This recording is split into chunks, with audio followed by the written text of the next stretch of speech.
Kia ora everybody, Chris Farhi here from the Bayleys Insights Data team. We've got Ankur Dakwale to talk about the biggest news in New Zealand real estate.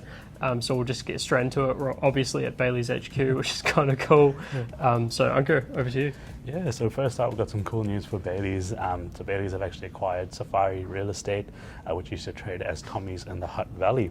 Now, it was operating as a Tommy's for about 22 years, and it's got branches in the Lower Hutt and Upper Hutt. Now, this acquisition will double Bayleys' brand presence in the region, and the Hutts are themselves primed for future growth with significant capital projects like a $100 million New Zealand campus sports and recreation.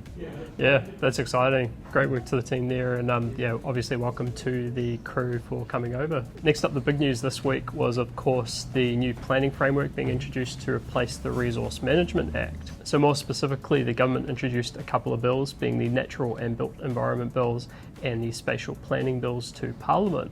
So these bills combine around 20 different national planning frameworks into one single framework.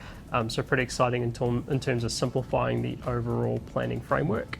And so as part of this, there's a layering system where there will be regional planning committees that will help to adapt everything to the local regions. So the outcomes that they're expecting from this is that it will reduce the number of consents that are required for the projects, and it will also reduce the overall cost of the consenting processes. I guess the bad news though is that they're expecting it will take around 10 years to implement the full framework. Because this framework is looking to replace the quite complex Resource Management Act, it is quite unclear what's going to happen at a local level. General consensus, though, is that it will standardize procedures and have a clear understanding at a regional level of what is expected of that region, rather than facing differences there. Next up, we have Kainga Ora that's purchased a large land holding on Adelaide Road in Wellington for $10 million. Now, this is currently a large car park, and there are plans to build 280 new homes there, and it's a great location because it's close to amenities like the hospital, the CBD, education sector, and the public transport as well. Yeah, it's an exciting little project. It'd be cool to see what they do there. So next up, going offshore, our global partner Knight Frank released their latest ski report for this year. And so this report covers the level of pricing and market activity in different ski resort centres around Europe. In terms of findings from this report, it found that ski homes have faced the fastest rate of price growth in the last 8 years, which is pretty exciting if you're buying or owning one of those properties. In terms of price growth, the strongest markets were the Crans, Montana and St. Moritz markets, with the fastest price growth at around 14% year on year.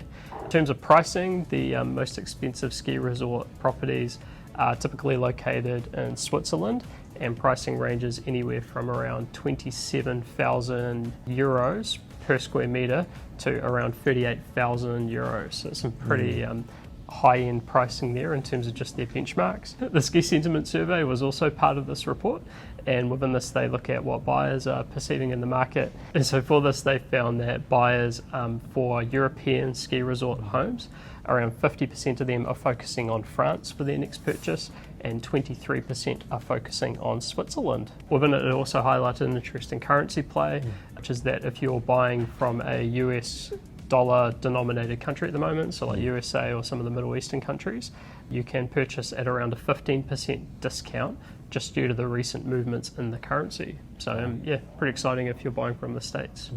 And with this, Knight Frank has also released their Residential Development Land Index.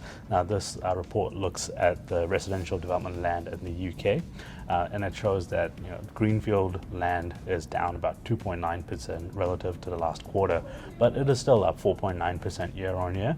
The rising costs of construction have put downward pressure on land prices and activity as well. And the risky economic outlook means developers are seeking higher margins, which has also reduced land prices. And then finally, to wrap up, we've got our property of the week. So, okay, what have you got? Yeah, so my property of the week this week is 116 Te Kapua Rise in Puketapu near Napier. Now, this has 9,695 square meters of land. It is 4 bedrooms, 2 bathrooms on a prime elevated position with rural and ocean views, and it is about 10 minutes away from Napier. Now, if you want to learn more about this property, please get in touch with Nate Skelton from Bayleys in Napier. Awesome, and my property of the week is 10 Cairnmuir Street in Wanaka, and so this is a 462 square metre flat contoured section. Title's already been issued. It's a very well positioned corner site in the North Lake development and of course Wanaka, and if you want to learn more about this you can contact Sharon Donnelly or Jamie Askham from Bayleys Wanaka. With that said, we'll wrap it up here, so thanks very much Ankur. Thanks, Chris. And we'll see you next time. Ciao. Bye.